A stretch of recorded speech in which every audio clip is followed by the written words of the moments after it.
여러분의 주머니 속에 들어있는 스마트폰을 한번 꺼내서 손에 쥐어보십시오. 차가운 금속의 질감과 매끄러운 유리의 감촉이 손끝에 전해질 것입니다. 우리는 이 기기 뒷면에 선명하게 새겨진 삼성이라는 로고를 보며 대한민국 제조업의 자부심을 느낍니다. 하지만 여러분이 이 스마트폰을 켜고 화려한 고사양 게임을 돌리거나 초고화질 영상을 재생하는 그 순간마다 사실은 다른 누군가가 돈을 벌고 있다는 사실을 알고 계십니까? 마치 내 집 안방에 들어와서 내가 밥을 먹을 때마다 숟가락 사용료를 받아가는 투명 인간이 있다면 믿으시겠습니까? 이것은 음모론이 아니라 삼성전자가 처한 지독한 경제적 사슬에 관한 이야기입니다. 우리가 흔히 삼성전자를 한국 경제의 심장이라고 부르지만 그 심장을 뛰게 만드는 샤렛 공급권은 미국의 퀄컴이라는 기업이 쥐고 있습니다. 여러분이 100만 원이 넘는 갤럭시 최신 기종을 구매할 때마다 그 가격의 상당 부분은 부품값이라는 명목으로, 그리고 특허료라는 명목으로 샌디에이고에 위치한 퀄컴 본사로 송금됩니다. 이것은 단순한 부품 구매의 문제가 아니라 제조업의 주도권이 어디에 있는지를 보여주는 서늘한 권력의 지표입니다. 스마트폰의 두뇌라고 불리는 모바일 애플리케이션 프로세서 시장에서 삼성은 주인임에도 불구하고 집사인 퀄컴에게 굽신거려야 하는 기이한 처지에 놓여 있습니다. 지금부터 들려드릴 이야기는 화려한 반도체 성공 신화 뒤에 가려진 뼈아픈 기술 종속의 역사와 그로 인해 우리가 치르고 있는 천문학적인 비용에 관한 보고서입니다. 왜 삼성전자는 세계 1위의 메모리 반도체 기업이면서도 시스템 반도체에서는 퀄컴의 그늘을 벗어나지 못하는 것일까요? 이 질문에 대한 답을 찾기 위해 우리는 스마트폰 내부의 가장 뜨겁고 은밀한 곳으로 들어가 보아야 합니다. 그곳에는 눈에 보이지 않는 설계도 한 장으로 거대한 공장을 지배하는 자본주의의 가장 냉혹한 원리가 작동하고 있습니다. 우리가 자부심을 느끼는 그 순간에도 계산기는 쉼없이 돌아가며 한국의 달러를 미국으로 퍼나르고 있습니다. 이 보이지 않는 파이프라인의 실체를 목격하는 순간 여러분은 더 이상 스마트폰을 예전과 같은 눈으로 바라보지 못하게 될 것입니다. 이제 그 불편하고도 거대한 진실의 문을 열어보겠습니다. 시간을 거슬러 1990년대 초반 서울의 한 연구소 풍경을 상상해 보십시오. 밤새 꺼지지 않는 형광등 아래에서 한국의 엔지니어들은 눈이 벌겋게 충혈된 채 낯선 기술과 씨름하고 있었습니다. 당시 한국 정부와 기업은 이동통신 기술의 표준을 무엇으로 정할지를 두고 사활을 건 도박을 감행했습니다. 유럽이 주도하는 GSM 방식이 아닌 미국 벤처기업 퀄컴이 개발한 CDMA 방식을 세계 최초로 상용화하겠다고 선언한 것입니다. 당시 퀄컴은 직원 수백 명에 불과한 작은 회사였고 CDMA 기술은 이론적으로만 존재하는 불확실한 도박이었습니다. 하지만 한국은 이 기술을 선택했고 결과적으로 한국은 이동통신 강국이 되었지만 동시에 퀄컴이라는 괴물을 키워낸 산파가 되었습니다. 그때 맺어진 기술 제휴는 단순한 협력이 아니라 퀄컴이 한국 시장을 테스트베드로 삼아 전 세계로 뻗어나가는 발판이 되었습니다. 이 역사적 맥락을 숫자로 환산해보면 그 충격은 더욱 실감나게 다가옵니다. 한국이 세계 최초로 CDMA를 상용화한 이후 우리가 퀄컴에 지불한 로열티 총액은 수조 원의 후정액입니다. 단순히 금액이 큰 것이 문제가 아니라 스마트폰 한 대를 팔 때마다 판매가의 일정 비율을 떼어가는 그들의 수익 모델이 문제입니다. 1995년 당시 퀄컴의 매출은 미미했지만 한국 시장에서의 성공을 바탕으로 2024년 현재 퀄컴은 시가총액 200조 원이 넘는 공룡이 되었습니다. 반면 한국 기업들은 열심히 휴대폰을 조립하고 마케팅을 해서 번 돈의 알맹이를 고스란히 퀄컴에 상납하는 구조가 고착화되었습니다. 이것은 마치 건물을 지은 시공사는 공사비만 받고 끝인데 설계도를 그린 건축가가 건물 임대료의 일부를 영구히 받아가는 것과 같습니다. 만약 1990년대에 우리가 다른 선택을 했다면 역사는 어떻게 바뀌었을까요? 세 가지 시나리오를 그려볼 수 있습니다. 첫째, 한국이 독자적인 통신 표준을 개발하여 성공했다면 지금쯤 삼성전자는 애플을 능가하는 소프트웨어 파워를 가졌을지도 모릅니다. 둘째, 유럽의 GSM 방식을 따랐다면 적어도 퀄컴이라는 단일 기업에 종속되는 일은 피했을 것이며 로열티 부담은 훨씬 줄어들었을 것입니다. 셋째, 최악의 경우 기술 표준 경쟁에서 도태되어 휴대폰 산업 자체가 피지 못했을 수도 있습니다. 하지만 현실은 냉혹하게도 우리는 성공의 대가로 퀄컴이라는 족쇄를 스스로 찼습니다. 이 족쇄는 시간이 지날수록 녹슬기는커녕 더욱 강력한 합금으로 변해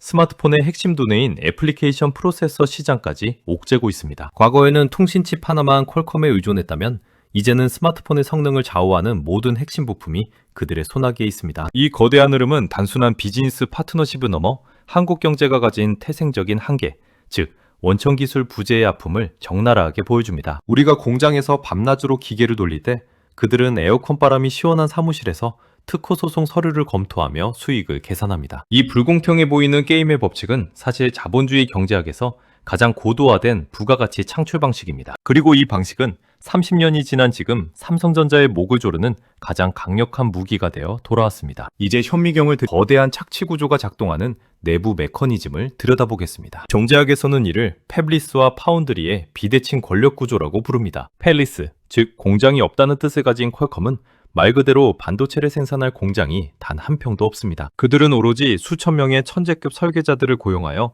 컴퓨터 화면 속에서 반도체 회로도를 그립니다. 반면 삼성전자는 축구장 몇 개 크기의 거대한 클린룸을 짓고 수십조 원짜리 노광 장비를 들여놓으며 먼지 한 톨과 싸우는 파운드리 사업을 운영합니다. 직관적으로 생각하면 땀 흘려 물건을 만드는 쪽이 돈을 더 벌어야 할 것 같지만 현실 경제학은 정반대로 움직입니다. 퀄컴이 설계도 한 장을 삼성전자 파운드리 공장에 넘겨주면 삼성은 그 설계도대로 칩을 생산해줍니다. 이 과정에서 삼성 파운드리는 제조 공임을 받지만 그 칩을 스마트폰 제조사인 삼성 무선사업부에 팔 때 발생하는 막대한 부가가치는 퀄컴이 가져옵니다. 쉽게 말해 삼성의 오른손이 퀄컴의 물건을 만들어주고 삼성의 왼손이 그 물건을 비싼 값에 사주는 꼴입니다. 이 과정에서 발생하는 현금의 흐름을 묘사하자면 거대한 댐에서 물이 쏟아지듯 삼성전자의 현금이 퀄컴으로 흘러들어가는 형국입니다. 2023년 기준으로 퀄컴의 영업이익률은 20%에서 30%를 오가는데 이는 제조업 평균의 몇 배에 달하는 수치입니다. 특히 퀄컴의 기술 라이선스 사업부는 매출의 상당 부분이 그대로 순이익으로 꽂히는 기적 같은 수익 구조를 가지고 있습니다. 이것이 가능한 이유는 특허라는 강력한 진입장벽 때문입니다. 퀄컴은 통신칩과 모바일 프로세서를 패키지로 묶어 팔면서 자신들의 칩을 쓰지 않으면 통신 특허료를 과도하게 부과하는 식의 끼워 팔기 전략을 구사해왔습니다. 이를 두고 업계에서는 퀄컴세라고 부르며 치를 떨지만 대안이 없기에 울며 겨자먹기로 지불합니다. 여기서 발생하는 2차 부작용은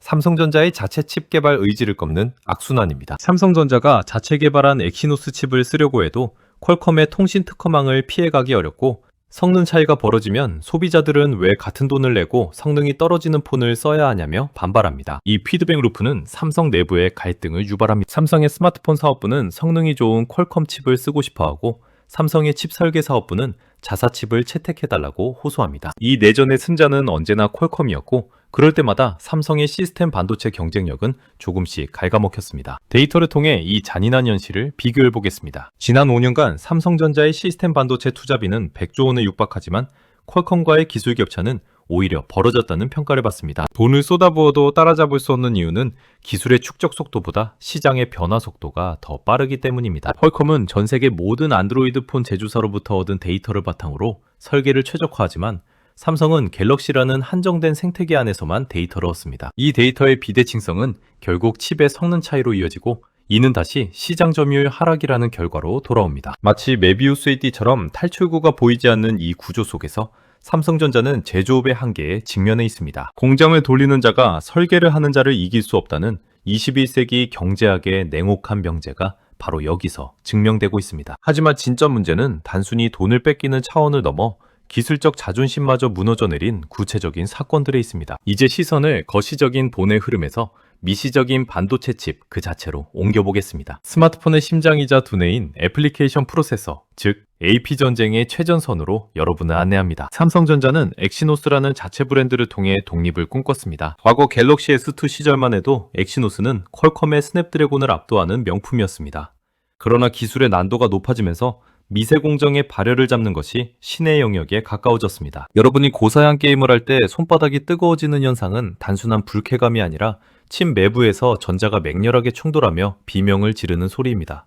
이 열을 제어하지 못하면 칩은 스스로를 보호하기 위해 성능을 강제로 낮추는데 이를 스로틀링이라고 합니다. 삼성전자의 엑시노스 2200이 탑재된 갤럭시 S22는 바로 이 발열 문제로 인해 GOS 사태라는 치명적인 스캔들을 일으켰습니다. 사용자들은 배신감을 느꼈고 삼성은 기술력의 한계를 자인하는 꼴이 되었습니다. 이 사태의 경제적 파장은 실로 엄청났습니다. 삼성전자는 차기작인 갤럭시 S23에서 자존심을 굽히고 퀄컴의 스냅드래곤을 전량 탑재하는 결정을 내립니다. 이것은 삼성 시스템 LSI 사업부에게는 사망 선고와도 같았으며 퀄컴에게는 사상 최대의 보너스 잔치를 열어준 셈입니다. 수치를 비교해보면 그 참담함이 드러납니다. 긱벤치라는 성능 테스트 점수에서 동시대의 스냅드래곤은 엑시노스보다 항상 10%에서 20% 앞선 점수를 보여줍니다.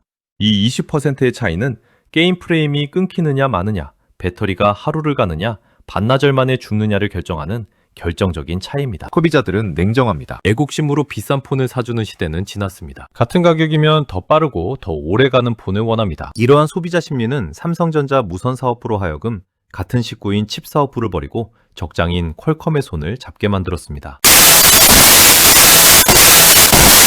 엑시노스가 채택되지 않으니 매출이 줄고, 매출이 주니 연구개발비가 줄고, 연구개발비가 주니 성능이 또다시 뒤처지는 악순환입니다. 반면 퀄컴은 삼성이라는 거대한 고객을 독점하며 번 돈으로 더 강력한 칩을 개발하여 격차를 벌립니다. 이것은 마치 1등이 상금을 독식하여 더 좋은 장비를 사고 2등은 상금을 못 받아 장비가 낡아가는 격차 벌리기 게임과 같습니다. 여기서 우리가 주목해야 할 물리적 현상은 3나노, 4나노로 불리는 미세 공정의 수율 문제입니다. 삼성 파운드리의 수율이 퀄컴이 요구하는 수준에 미치지 못하면 퀄컴은 가차없이 대만 TSMC로 물량을 돌려버립니다. 실제로 퀄컴은 스냅드래곤 8 1세대를 삼성에 맡겼다가 발열 논란이 일자 개선품인 플러스 모델을 TSMC에 맡겨버렸습니다.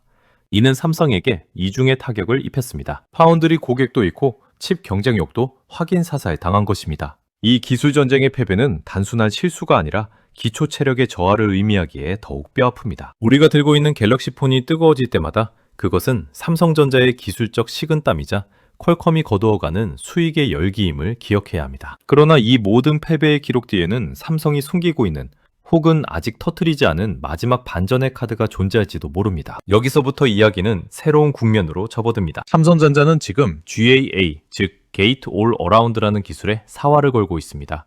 이 기술은 기존의 반도체 구조를 완전히 뒤엎는 혁명적인 설계 방식입니다. 쉽게 비유하자면 기존의 핀팩 공정이 수도꼭지를 위에서 아래로만 잠그는 방식이라면 GAA는 수도관 전체를 감싸지고 물줄기를 통제하는 방식입니다. 전류가 새어나가는 것을 원천적으로 봉쇄하여 전력 효율을 극대화하는 이 기술은 삼성이 TSMC보다 먼저 양산에 성공했습니다. 이것은 단순한 기술 과시가 아닙니다. 현재의 기술 격차를 단번에 뒤집을 수 있는 유일한 게임 체인저이기 때문입니다. 역사적으로 반도체 시장은 미세 공정의 한계를 먼저 돌파하는 자가 모든 것을 독식해왔습니다. 과거 인텔이 14나노의 늪에 빠져 허우적거릴 때 삼성과 TSMC가 10나노 이하로 치고 나가며 시장의 판도를 바꿨던 것을 기억해 보십시오.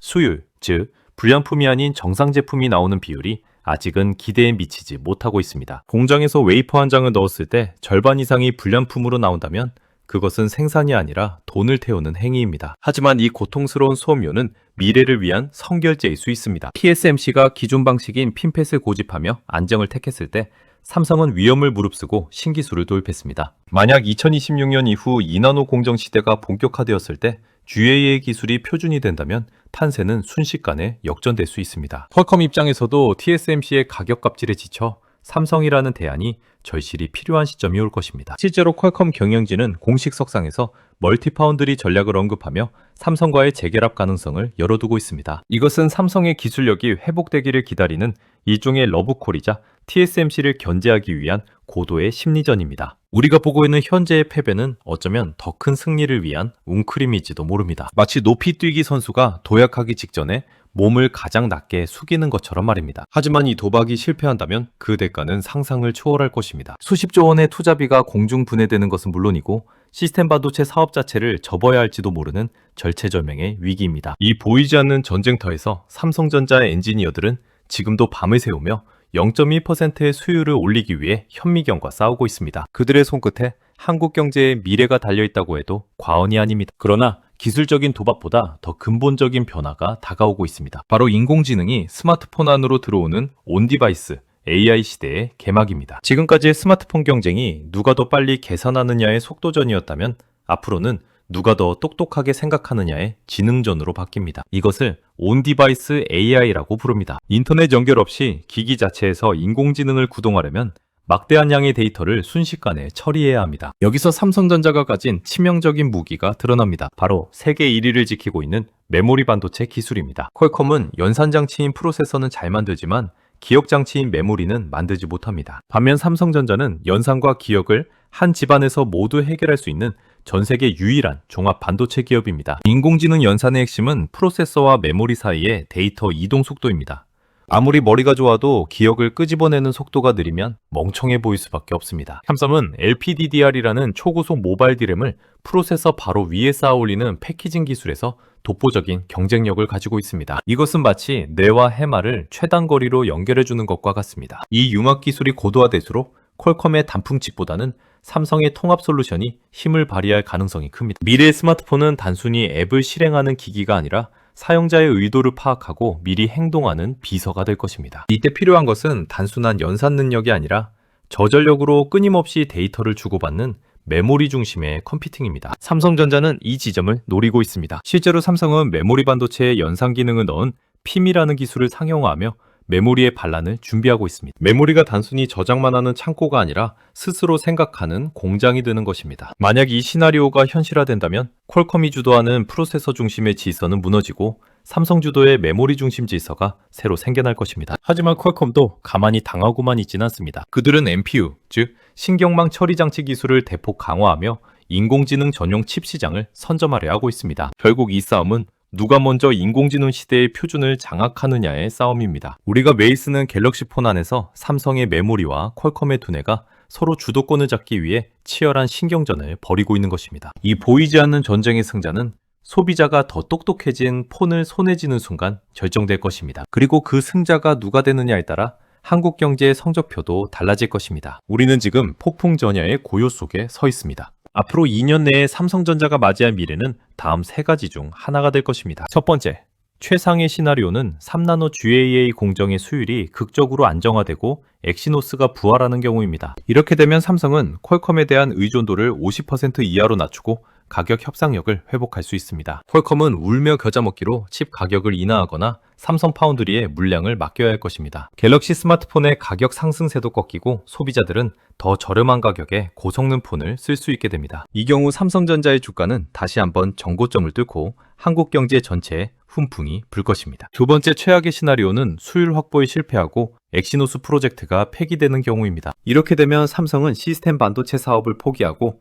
단순한 메모리 공급사로 전락하게 됩니다. 스마트폰의 핵심 두뇌를 100% 외산에 의존하게 되면 갤럭시는 껍데기만 한국산인 제품이 되고 맙니다. 수익성은 급격히 악화되고 삼성전자는 대만 TSMC와 미국 퀄컴 사이에서 샌드위치 신세가 되어 서서히 말라 죽어갈 것입니다. 세 번째 가장 현실적인 시나리오는 불안한 동거가 계속되는 경우입니다. 프리미엄 폰에는 퀄컴 칩을 쓰고 중저가 폰에는 엑시노스를 쓰는 이원화 전략이 고착화되는 것입니다. 이는 삼성에게 시간을 벌어줄 수는 있지만 근본적인 해결책은 아닙니다. 브랜드 가치는 서서히 하락하고 소비자들은 갤럭시는 아이폰보다 못하다는 인식을 굳히게 될 것입니다. 우리가 가장 경계해야 할 것은 바로 이 서서히 끄는 냄비 속에 개구리가 되는 시나리오입니다. 지금 당장은 큰 문제가 없어 보이지만 5년 뒤, 10년 뒤에는 돌이킬 수 없는 격차가 벌어져 있을 것이기 때문입니다. 정부와 기업, 그리고 소비자가 이 위기감을 공유하지 않는다면 한국의 반도체 신화는 역사책 속의 한 페이지로 사라질 수도 있습니다. 이것은 단순한 기업의 흥망성쇠가 아니라